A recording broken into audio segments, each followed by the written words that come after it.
കുട്ടിച്ചാത്തൻ. എങ്ങനെയുണ്ടായിരുന്നു പാട്ട്?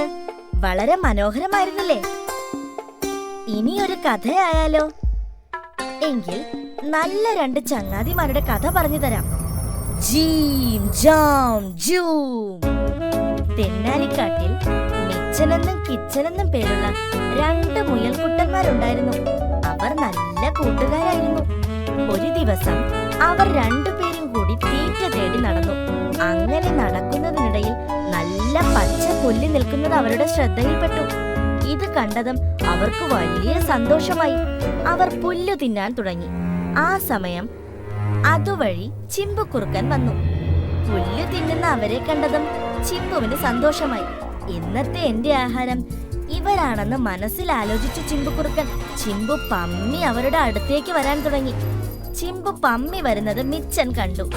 ഇത് കണ്ട മിച്ചൻ കിച്ചന്റെ ചെവിയിൽ എന്തോ രഹസ്യം പറഞ്ഞു. ചിമ്പു അവരുടെ അടുത്തേക്ക് എത്തിയതും കിച്ചൻ തറയിൽ വീണ് പിടയാൻ തുടങ്ങി. ഇത് കണ്ട ചിമ്പു മിച്ചനോട് ചോദിച്ചു, എന്താണ് ഇവന് പറ്റിയതെന്ന്. അപ്പോൾ മിച്ചൻ പറഞ്ഞു, ഞങ്ങൾ തിന്ന പുല്ലിന്റെ കൂട്ടത്തിൽ വിഷപ്പുല്ല് ഉണ്ടായിരുന്നു. അത് ഞങ്ങൾ തിന്നതുകൊണ്ടാണ് ഇവന് ഇങ്ങനെ സംഭവിച്ചതെന്ന്. ഞങ്ങളെ തിന്നുകയാണെങ്കിൽ ചിമ്പു ചേട്ടന് ചത്തുപോകും.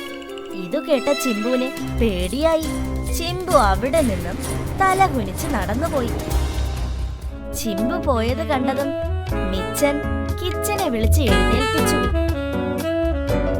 മിച്ചൻ മുയലിന്റെ സൂത്രം ഫലിച്ചു.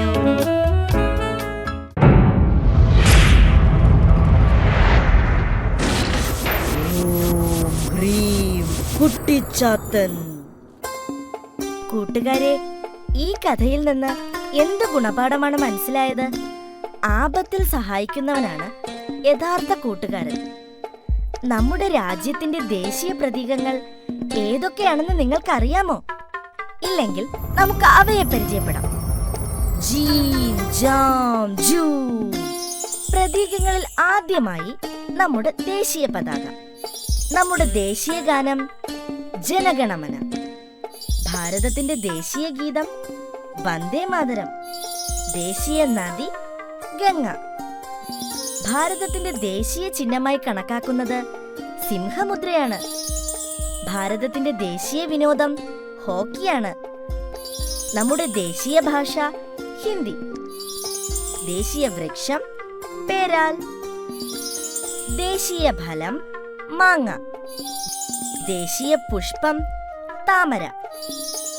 ദേശീയ പക്ഷി മയിൽ. ദേശീയ മൃഗം കടുവ. ദേശീയ ഉരഗജീവി രാജവെമ്പാല. ദേശീയ ജലജീവി ഡോൾഫിൻ.